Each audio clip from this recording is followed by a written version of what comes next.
वैसे सबको good morning.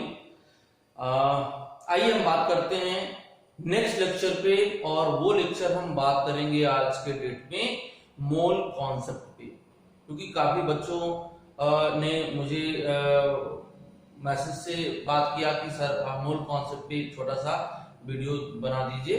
तो हमने आज यही सोचा कि वो मोल कॉन्सेप्ट पे मैं वीडियो प्रोवाइड कर दूं। तो आइए हम बात करते हैं मोल कॉन्सेप्ट में क्या क्या है। पहली बात तो मोल कॉन्सेप्ट की यूज बता दूं कि आखिर कैसे इसको यूज किया जाता है। तो देखो, कॉम्पिटिटिव पोर्शन में आपको मोल कॉन्सेप्ट पढ़ने के लिए शॉर्ट ट्रिक यूज करना पड़ेगा, ठीक है। तो सवाल तो बड़े अच्छे अच्छे सवाल इसमें से पूछे जाते हैं कॉम्पिटिटिव पोर्शन में, और एकेडमिक में जब कॉम्पिटिटिव पोर्शन आप समझ सकते हो तो उसका एकेडमिक आसान थोड़ा आता है, एकेडमिक में क्लियर आसानी से कर सकते हो।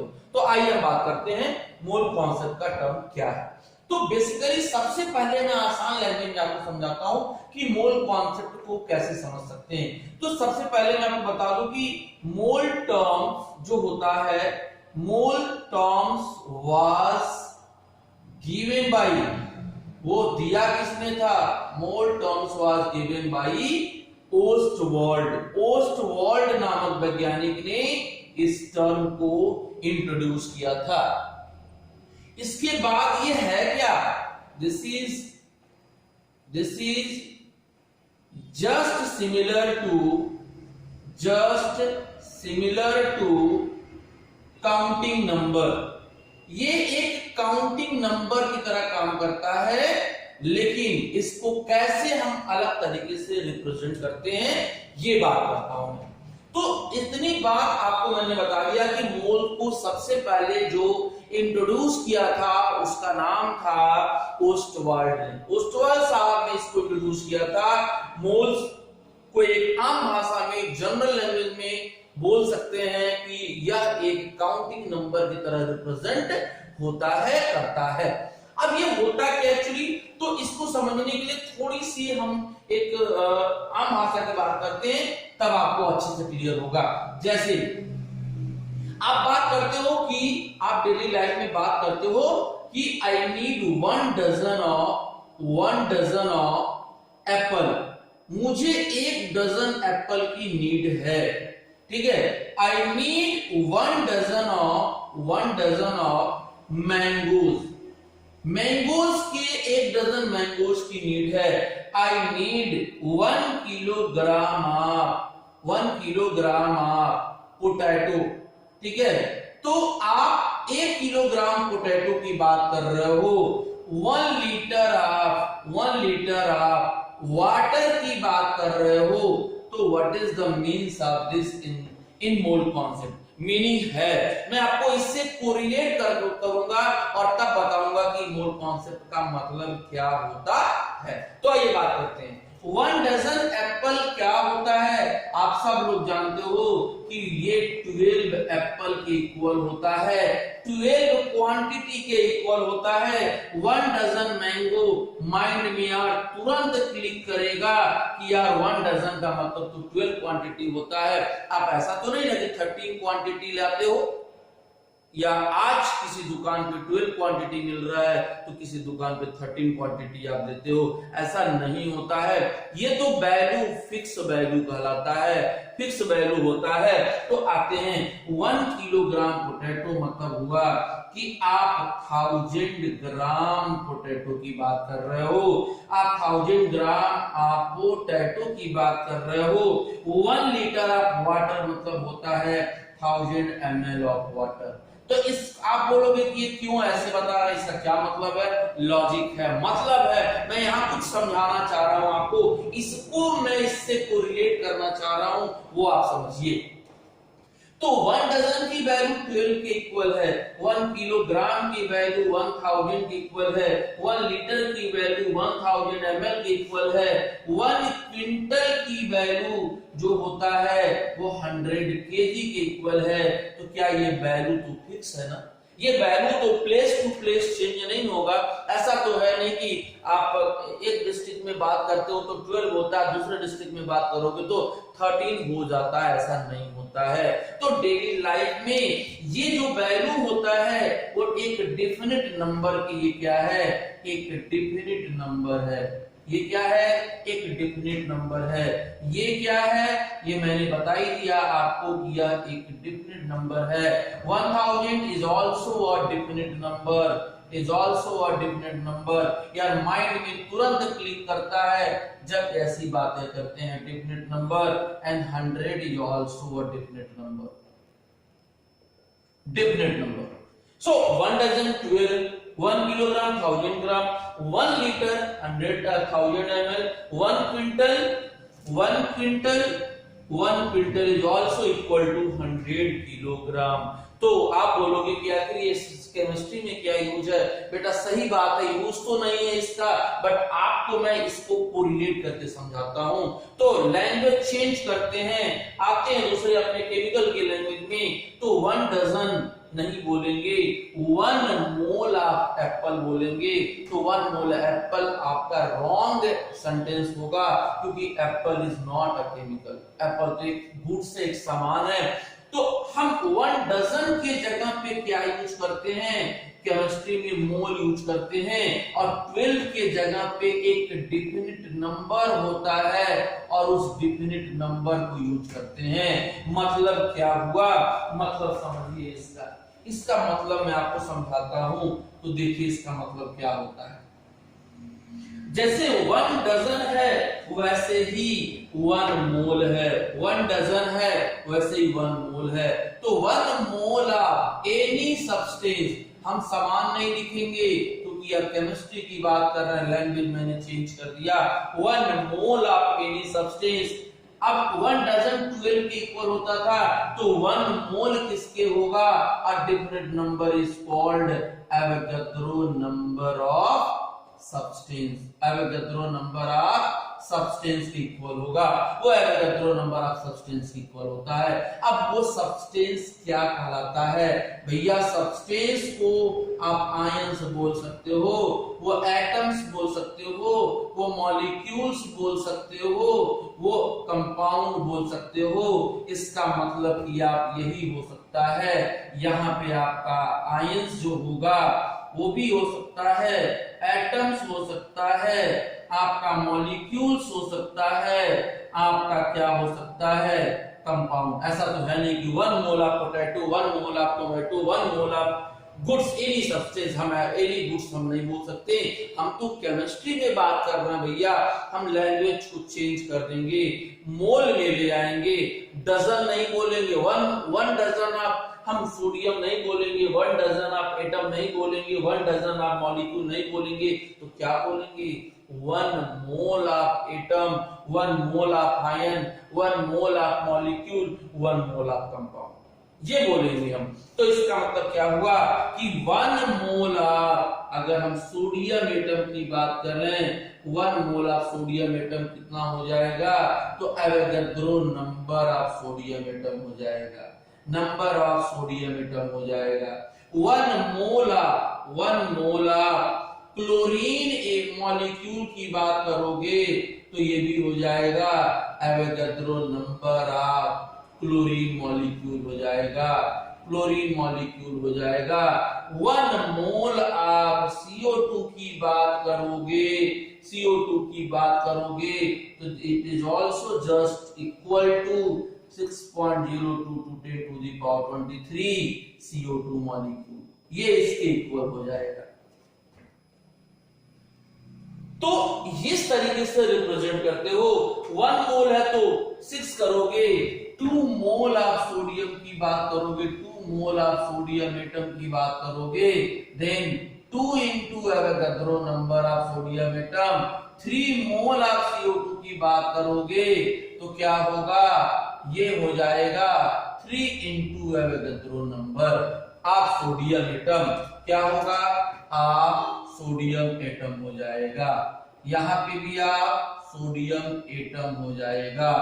अब देखो n मोल की बात कर लो, n मोल आप सोडियम एटम की बात करोगे तो n मोल बेटा n into Avogadro number of sodium atom की बात हो जाएगी। One mole of Cl negative की बात करोगे, 1 मोल ऑफ Cl नेगेटिव की बात करोगे, आयंस की बात करोगे, it is also just similar to Avogadro number of Cl negative ions.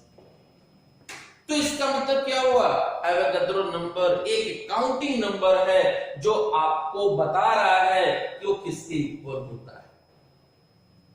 लेकिन ये तो ऑन पेपर हम कैलकुलेट कर सकते हैं, बट अगर हम इसको अपने डेली लाइफ में इस्तेमाल करना चाहें या सोडियम को ही मार्केट से परचेज करना चाहें, 1 मोल सोडियम को परचेज करना चाहें, तो it is very very difficult task. क्यों होता है ये बात मैं आपको समझाता हूं।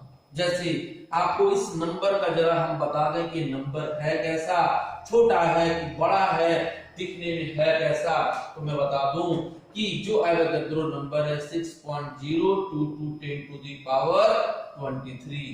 आप देख सकते हो यार ये नंबर तो काफी लार्ज नंबर है, ये क्या है, लार्ज नंबर है, और ऊपर से इसके साथ ये मल्टीप्लाई हो गया तो ये और लार्ज नंबर हो गया, यानी ये जो हो जाएगा ये लार्जेस्ट नंबर हो जाएगा। अब अगर आपसे मैं बोल दूं कि 1 मोल ऑफ सोडियम आप जाइए मार्केट से खरीद के लाइए, तो आप क्या बोलोगे, सर ने तो ये बताया कि इतना एवोगैड्रो नंबर ऑफ सोडियम ले आना है मार्केट से, तो it is impossible to measure 10 to the power 23। आप 10 टू द पावर 2 मेजर कर सकते हो, आप 10 टू द पावर 3 मेजर कर सकते हो, we can measure the 10 to the power 5, 10 to the power 6, but it is impossible to measure the 10 to the power 26. It is more difficult to measure 10 to the power 26. So one more alternative method which is used to measure the 1 mole of any substance, that is called gram atomic mass and gram molecular mass, which will be also equal to this Avogadro number. So just think about that.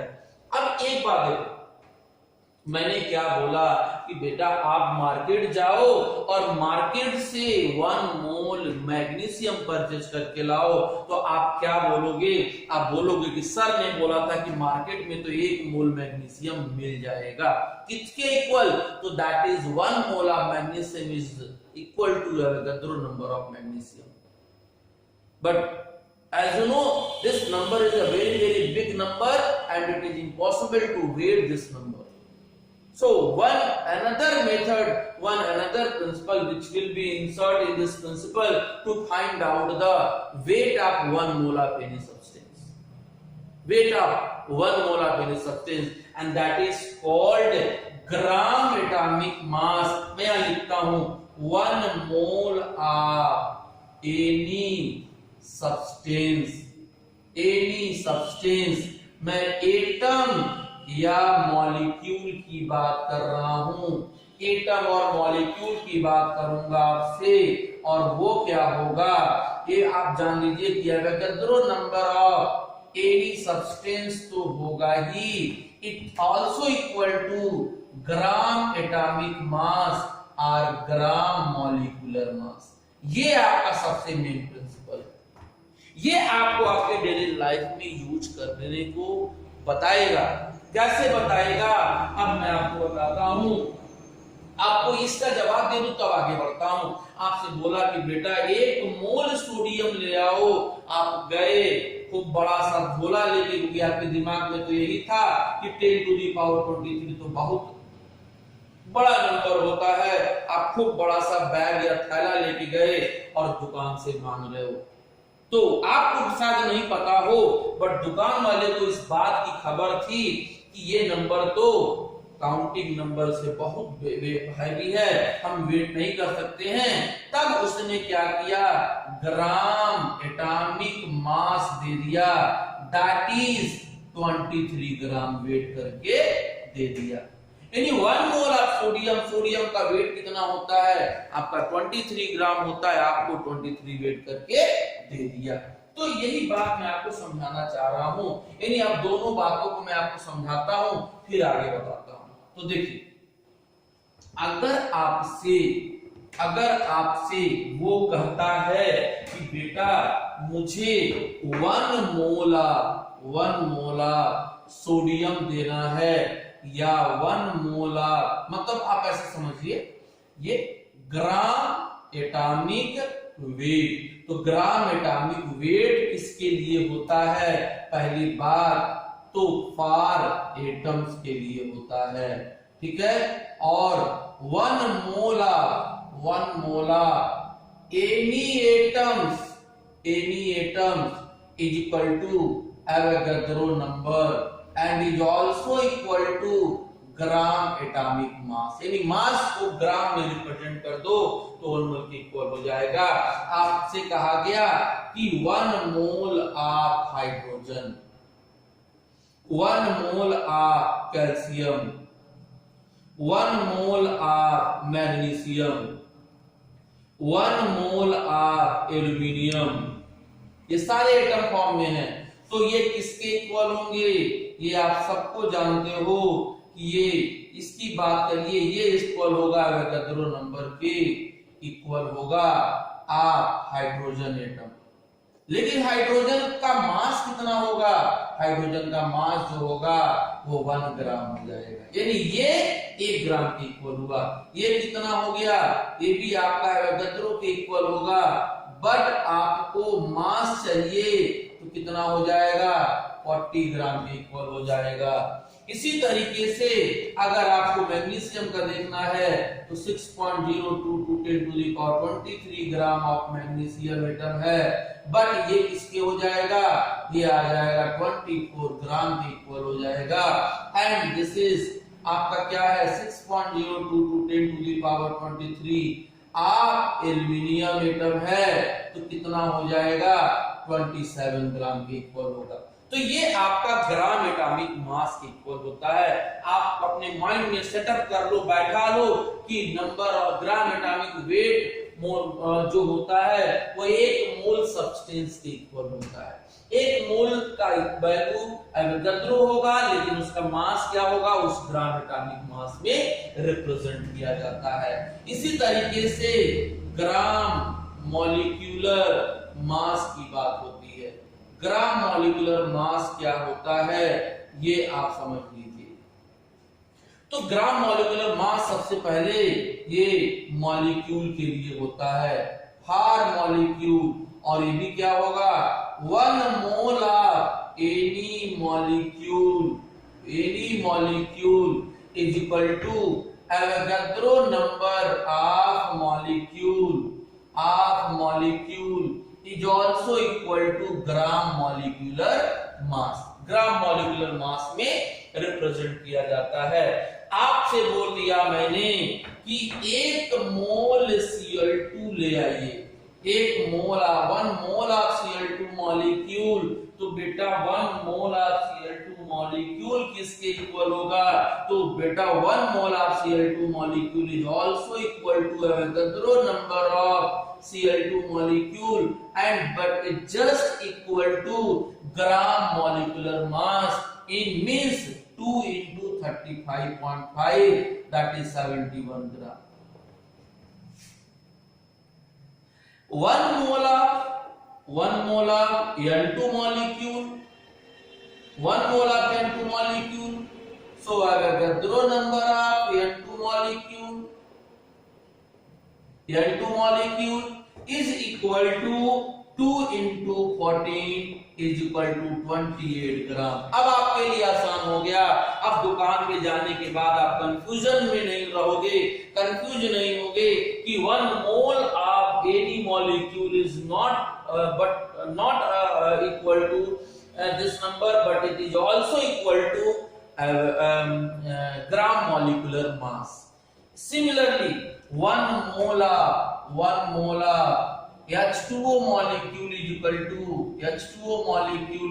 to Avogadro number of molecule of H2 but just equal to 2 plus 16 18 gram molecule. अब आप 1 mole of H2O molecule कितना लोगे? 18 ग्राम लोगे। Similarly 1 mole of CO2 molecule is equal to 1 mole of CO2 molecule. It is just similar to 10 to the power 23 of CO2, but the molecular weight is equal to 44 gram. Why? 12 carbon 2 into 16 is equal to 44. तो इस तरीके से हम moles को बता सकते हैं, या ये वैल्यू अवोगाड्रो नंबर सिर्फ हम पेपर पे यूज कर सकते हैं कैलकुलेशन करने के लिए, पर डेली लाइफ में उसके ग्राम एटॉमिक मास और ग्राम मॉलिक्यूलर मास को रिप्रेजेंट कर सकते हैं। अब मेरी बात समझो, मैंने आपको बोला ना कि आपको इस मोल कॉन्सेप्ट के एक एक कॉन्सेप्ट को अलग अलग मॉड्यूल में अलग अलग वीडियो लेक्चर में पढ़ाऊंगा, क्योंकि एक वीडियो लेक्चर में पूरा आना थोड़ी सी दिक्कत हो रही है। तो आपको वीडियो लेक्चर मोल कॉन्सेप्ट का, mole concept 1, mole concept 2, mole concept 3 just like this मैं आपको प्रोवाइड करूंगा। अब एक चीज और बता देता हूं इसमें, तब आपको बताता हूं और भी चीजें, ये तो क्लियर हो गया। अब अगर मान लो किसी सब्सटेंस का वेट दे रखा है, किसी सब्सटेंस का वेट दे रखा है और आपसे पूछ रहा है कि आप क्या करिए, उसका मोल निकालिए। तो सबसे पहले कि number of mole is equal to weight of solute upon molecular mass of solute, आप इससे निकाल सकते हो। जैसे आपसे पूछ दिया कि 20 gram of NaOH dissolve in water, find the number of mole। एक छोटा सा example, find the number of मोल बताइए किसका? NaOH का। तो यहाँ पे आपको ये फार्मूला यूज करना है। NaOH का आपका 20 ग्राम वैल्यू दे दिया है। W का भाई M होता है, ये उल्टा है ये सीधा है, तो जहां W रहेगा वहां M रहेगा, तो NaOH का कितना हो जाएगा? 23 प्लस 16 प्लस 1, ये आपका हो जाएगा 40 ग्राम। अब आपको यहां N की वैल्यू निकाल दोगे, 20/40 आपका 1/2 या 0.5 मोल आपका आ जाएगा। तो जब MOLE लिखोगे that will represent the quantity, but MOL means unit। MOL जो होता है वो यूनिट को बताता है, MOLE जो बताता है वो क्वांटिटी को बताता है। तो कैसे कन्वर्जन में यूज करते हैं, तो मैं आपको एक चार्ट बताता हूं और चार्ट को आपको अच्छे से समझ जाना है, तब आपको दिक्कत नहीं होगा। जैसे मान लो कि यहां पर नंबर ऑफ मोल आपको चाहिए, ये मोल है, खूब मजे में समझो, इंटरेस्टेड है समझ में आएगा। कोई सब्सटेंस है, उसका वेट दे दिया है, वेट ऑफ सब्सटेंस दे दिया है, ठीक है, और वेट ऑफ सब्सटेंस दे दिया है और कह रहा है कि मोल की वैल्यू बताइए।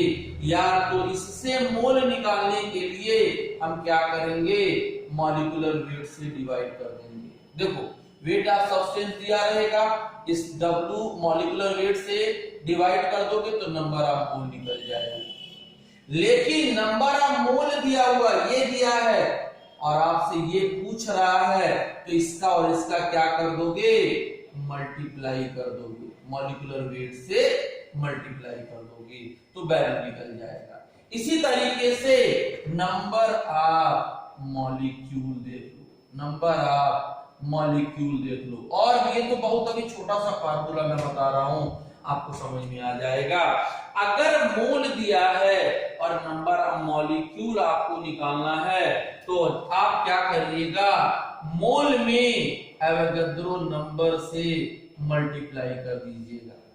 अगर मोल दिया है, नंबर ऑफ मॉलिक्यूल पूछ रहा है, तो मोल में क्या करिएगा, एवोगाड्रो नंबर से मल्टीप्लाई कर दोगे, then you will find the number of molecule. Similarly, if you want to find the number of mole and number of molecule is already given, then you will divide the Avogadro number by this number. तो आपको direct मैं बताता हूं n equal to डब्ल्यू by m भी होता है, number of molecule, number of atom by Avogadro number भी होता है। इतना ही नहीं, अभी आपको मैंने बोला ना कि अलग अलग मॉड्यूल में आपको मोल कॉन्सेप्ट के अच्छे अच्छे कॉम्पिटिटिव, इजी और हार्ड दोनों न्यूमेरिकल आपको समझाऊंगा। सो इस फार्मूले से आप क्या कर सकते हो, number of molecule, number of moles, weight of substance को फाइंड कर सकते हो। ठीक है, तो ये आ रहा आज का वीडियो। इसके बाद सेकेंड वीडियो में मैं आपको इसके आगे कंटिन्यू करूंगा।